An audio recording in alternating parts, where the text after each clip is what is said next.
Mas eu queria falar um pouquinho sobre o seguinte: a gente costuma criticar, eu critico, muita gente critica com frequência os ministros do Supremo.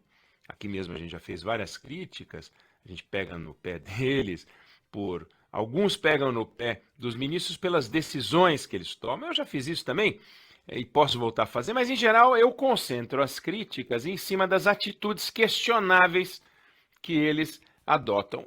E entre as atitudes questionáveis, uma delas é demorar para votar as coisas, né?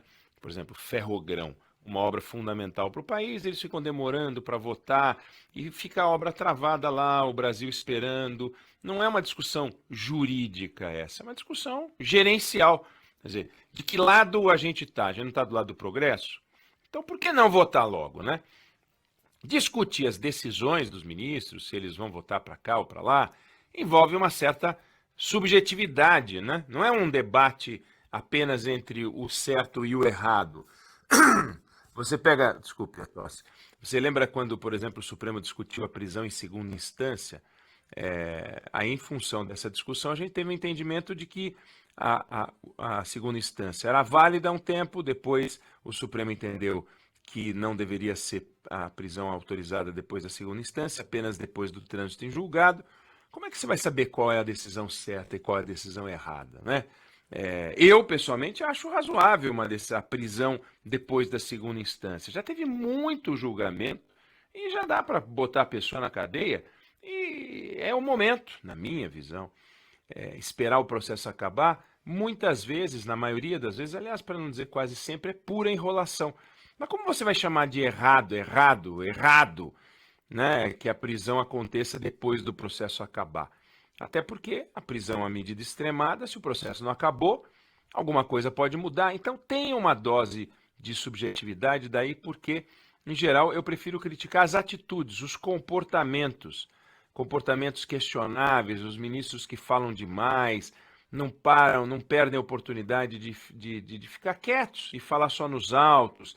E quem acaba falando demais, acaba falando que não deve, né?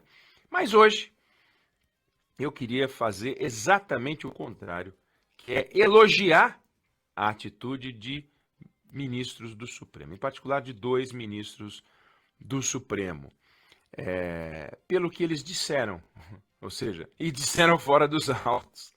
Na sexta-feira, o ministro da Defesa, o Paulo Sérgio Nogueira, mandou uma carta para o presidente do Tribunal Superior Eleitoral, o ministro Edson Fachin, que é do Supremo, e na carta, o ministro da Defesa fez uma carta, enfim, amargurada, uma carta num tom inesperado, impróprio, para ser claro.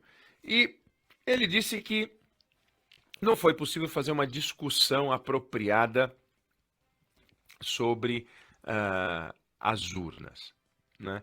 E que essa discussão apropriada, técnica, das propostas feitas pelos militares deveriam ter sido debatidas com mais profundidade. Disse que as Forças Armadas não se sentem prestigiadas por causa disso. Bom, o ministro Edson Fachin poderia ter dado uma resposta atravessada, até porque as opiniões das Forças Armadas sobre as urnas são tão importantes quanto as opiniões do TSE ou do Supremo sobre a proteção das fronteiras da Amazônia. Cada um no seu quadrado. Bom, o que fez o ministro Edson Fachin? Informou que 10 das 15 propostas feitas pelas Forças Armadas foram acolhidas e disse que a Corte tem, aspas, elevada consideração, fecha aspas, pelas Forças Armadas e por todas as instituições do Estado Democrático de Direito. Ou seja, de uma forma elegante, disse: Forças Armadas e qualquer instituição, ou Forças Armadas como qualquer instituição, merece o respeito e a consideração de qualquer pessoa, do Tribunal Superior Eleitoral, do Supremo, enfim. E escreveu que é necessário diálogo interinstitucional em prol do fortalecimento da democracia brasileira. E também respondendo a ataques do presidente Bolsonaro às urnas, que chegou a dizer até que o Fachin deveria ser impedido, o Fachin disse o seguinte, olha, espalha-se a desinformação, esse é o problema, como é que nós respondemos? Com informação, dados e evidências. Ou seja, uma resposta cuidadosa. E no Rio de Janeiro, onde estava o Gilmar Mendes num evento, e aqui vai o elogio ao outro ministro do Supremo, ele falou, olha, não tem estranhamento nenhum entre Forças Armadas e Tribunal Superior Eleitoral. Pelo contrário, ele disse, sempre houve espírito de colaboração. Perceba que os dois ministros, neste momento, poderiam ter dado respostas tortas, como eu disse, poderiam ter calado e poderiam ter falado, e falaram. E ao falar, foram cuidadosos, zelosos e sentiram o peso da responsabilidade do cargo.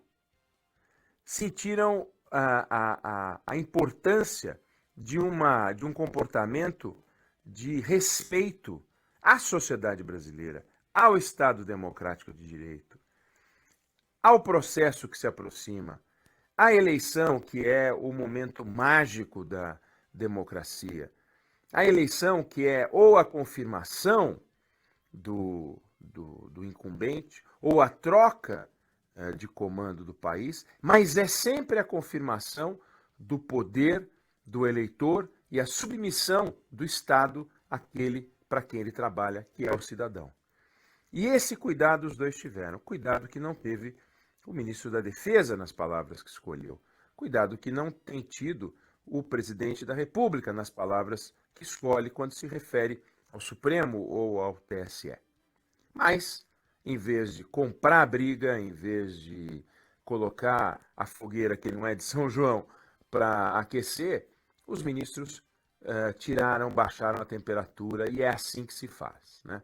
Quando a temperatura sobe, porque um lado errou, quando a temperatura sobe porque alguém exagerou na dose, se o outro não tomar o cuidado de baixar a temperatura, aí o caldo entorna.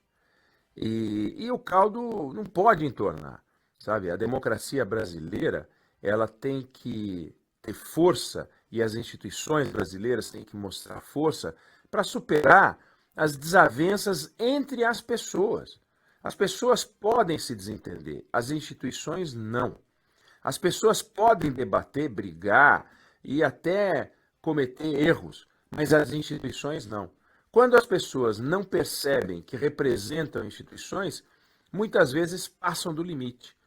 Quando as pessoas percebem que estão representando instituições, elas pensam duas vezes antes de falar, respiram fundo e dão respostas técnicas, frias e às vezes até parecendo que não estão respondendo com clareza, mas estão dando uma resposta clara ao respeito à democracia, que é o que a gente precisa. Então, quando fala em elevada consideração o ministro Fachin, ou quando fala que há um espírito de colaboração, o ministro Gilmar Mendes, os dois estão dizendo, olha, aqui não vai ter espaço para briga.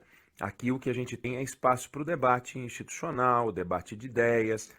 Não significa que isso, uma bênção a todas as atitudes ou as decisões que tomam o Edson Fachin no curso dos votos que dá, ou Gilmar Mendes na forma como se comporta, não é nada disso. Mas neste episódio, pontualmente neste episódio, seria muito estranho analisar o comportamento dos vários atores e não notar que dois deles, Edson Fachin e Gilmar Mendes, tiveram um cuidado a mais. E é esse cuidado a mais que, se a gente começar a repetir e replicar nos comandantes das várias instituições que a gente tem, o Brasil começa a entrar num ambiente de debate de ideias, de debate entre pontos de vista, não de uma guerra que só serve para alimentar o ódio e a polarização,